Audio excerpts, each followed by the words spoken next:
मोक्षमार्गस्य नेतारं भेतारं कर्मभूभृतां ज्ञातारं विश्वतत्त्वानां वन्दे तद्गुणलब्धे।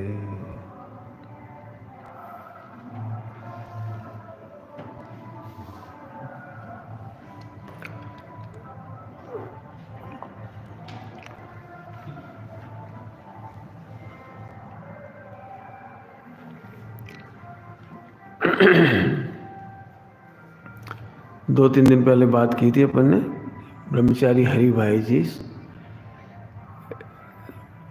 1945 में पूज्य गुरुदेव श्री से जुड़ना हुआ राजकोट में।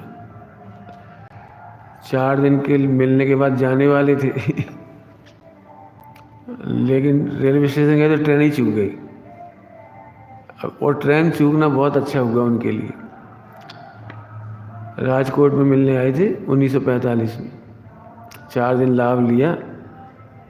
उस समय भी पहले ही दिन गुरुदेव का पहला परिचय हुआ और प्रवचन सुना तो उन्होंने अपनी डायरी में लिखा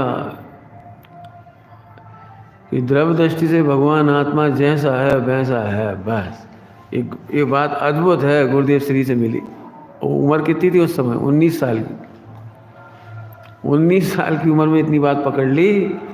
और पहली लाइन ये लिखी कि वो द्रव्य दृष्टि से आत्मा त्रिकाल जैसा है वैसा है। मैंने इससे एक आइडिया तो हमें ये मिलता है कि 1945 में गुरुदेव के प्रवचनों में ये बात कितनी हाईलाइट हो रही होगी। तो एक तो उनके जीवन की ये घटना। आज उनका दिन है 8/12/87 को उनका अवसान हुआ था। आज के दिन में सोनगढ़ में ही 1987 में उनका अवसान हुआ। जैतपुर मोरबी पास में ही मोरबी जैतपुर, वहाँ पर उनका जन्म हुआ था 1924 में। उन्होंने 2-4 काम अच्छे किए थे, उस दिन भी याद दिलाए थे थोड़े से। आज लेकिन फिर थोड़ी सी कुछ बातें कहने की इच्छा है, क्योंकि उपकारियों का उपकार मानना चाहिए। उन्होंने बहुत बड़ा काम किया है, मैंने ज़बरदस्त काम किया है। गुजराती में भगवती आराधना पढ़ने को नहीं मिलती, ये समझ लो। गुजराती ट्रांसलेशन उनने किया। 125 से 150 ग्रंथ लिखने जैसा काम किया है। ब्रह्मचारी थे इसलिए पूरा टाइम बस गुरुदेव का समागम और लिखना। 35 साल तक आत्मधर्म का संपादन किया। शुरू से पहले ही दिन से उन्होंने आत्मधर्म का संपादन किया। और 20 महीने बाद ही हिंदी आत्मधर्म छपने लगा। मैंने गुजराती आत्मधर्म छपने के 20 महीने के अंदर ये छपने लगा हिंदी में आत्मधर्म। तो इतनी पॉपुलैरिटी हुई कि उस ज़माने में पूरे हिंदुस्तान में इतनी पत्रिका आध्यात्मिक की कोई थी नहीं। पहले तो आध्यात्मिक की कोई पत्रिका थी नहीं इतनी। लेकिन जैसे ये पत्रिका बाहर आई तो 6800 मतलब 6800 परिवारों में जाने लगी, परिवार मंदिरों में। और आपको इसी 45 मतलब ये समझ लो पत्रिका छपना शुरू हुई 45 के बाद, और थोड़े ही समय बाद डॉक्टर साहब को मिल गई थी वहाँ बबीना में 1950 से पहले ही। मैंने कहाँ से कहाँ योग, मैंने उस आत्मधर्म पत्रिका ने इतने लोगों को जोड़ा है सोनगढ़ से। पूरे हिंदुस्तान से यदि कोई ब्रह्मचारी, कोई मुनिराज, कोई छुल्लक यदि सोनगढ़ पहुँचे तो वो हिंदी आत्मधर्म का कमाल है। पत्रिका ऐसी थी कि जो है प्रत्येक दृष्टि में आत्मा ही थी। हाँ, मैंने आत्मधर्म नाम ही आत्मधर्म था, उसके पन्ने पन्ने पर आत्मा की चर्चा थी। मैंने पिछले पेज पे भी जगह खाली होगी तो आत्मा की बात छपती थी। और पहली ऐसी पत्रिका थी हिंदुस्तान में जिसमें कोई विज्ञापन नहीं था।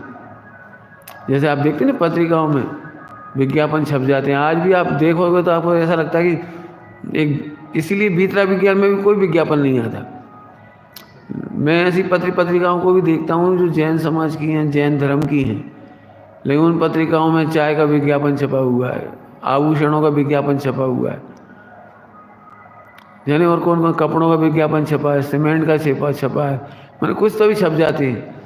मैंने मुश्किल से 5,000 रुपये लेने के लिए वो विज्ञापन छाप देते हैं। लेकिन सोनगढ़ ने और जयपुर ने कभी भी अपने पत्रों में विज्ञापन नहीं छापे।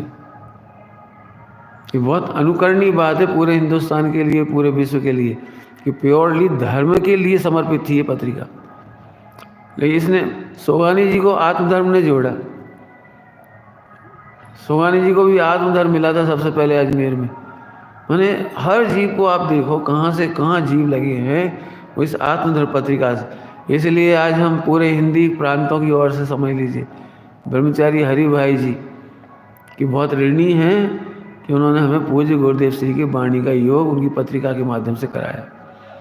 गुरुदेव श्री के प्रवचन होते थे, लेकिन हाथ से लिखने का काम, पूरे प्रवचन लिखने का काम, माने जितने भाग हैं पूरे प्रवचन उन्होंने अपने हाथ से लिखे। कौन करे इतना बड़ा काम? कितने हजार पेज हो गए होंगे, माने इतने समय सार जी के पूरे प्रवचन और भक्तामर के प्रवचन आप जो पढ़ते हो सारे के सारे, ये सारे प्रवचन उन्होंने गुरुदेव के प्रवचन सुने, फिर उनका संक्षिप्तीकरण और फिर प्रवचन लिखना, ये पूरा काम उन्होंने जीवन भर किया। गुरुदेव श्री से ही उन्होंने ब्रह्मचर्य लिया था। और गुरुदेव श्री से जब ब्रह्मचर्य लिया तो उस समय उन्होंने, गुरुदेव ने आशीर्वाद देते हुए कहा था कि तुम्हें तो मोक्ष होना है, तुम्हारा तो मोक्ष होना है। गुरुदेव अपने प्रवचनों में कहते थे, मेरे भावों को बराबर पकड़ लेते हैं श्री हरि भाई। पूरे हिंदुस्तान में दीपक लेकर जाओगे तो ऐसा व्यक्ति नहीं मिलेगा आपको। बहुत बड़ा काम किया। लौकिक शिक्षा का तो पता नहीं लगा कि लौकिक शिक्षा कितनी थी, लेकिन 19 साल की उम्र से सोनगढ़ से जुड़ गए, समझ लीजिए। राइटिंग बहुत सुंदर थी, उस दिन मैंने बताया था। तो चंपा बेंसरी और शांता बेंसरी उनको सगे भाई से ज़्यादा मानते थे और उन्हीं ने प्रेरणा की गुरुदेव की संगति करो, गुरुदेव के प्रवचन लिखो। उन्हीं की प्रेरणा थी गुरुदेव के प्रवचन लिखो। तो उन्होंने ये सारा काम किया था। तो गुरुदेव कहते दीपक लेकर भी जाओगे तो सारे हिंदुस्तान में तुम्हें ऐसा जीव नहीं मिलेगा।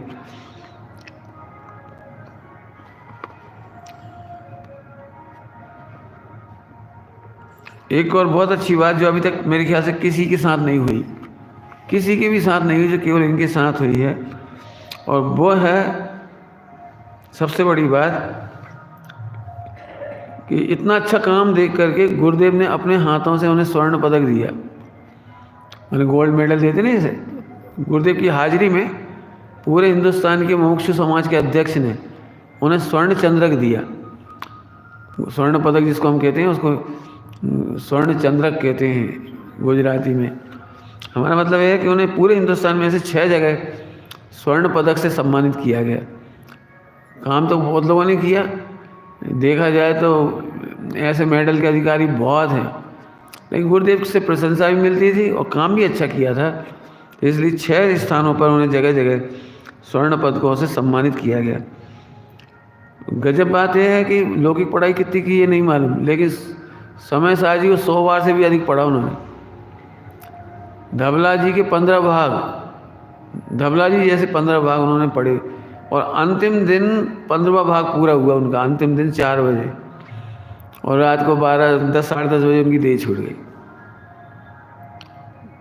जाते जाते यही बोले कि अब 16वां भाग मेरा रह गया, तो यहाँ से जा कर के मैं समोसरण में जाके अंतर्मूर्ति में 16वां भाग पढ़ लूँगा। जी कहलाते हैं कॉन्फिडेंस समाधि करने वाले का, कि यहाँ से जाकर हम वहाँ पूरा कर लेंगे, कोई कमी नहीं रहने वाली, यहाँ नहीं पढ़ा तो वहाँ पढ़ लेंगे। तो ऐसा कह कर के उनकी समाधि हुई। बाकी तो उनका काम बहुत है। आज उनकी सभा भी होगी जूम पर, है ना, तो सब लोग उनके पूरा जीवन परिचय लेना चाहिए उनका।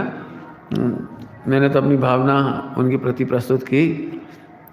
निर्दोष ब्रह्मचर्य अपने हमारे भी हो, निर्दोष आराधना हो, निर्दोष प्रभावना हो, इसी भावना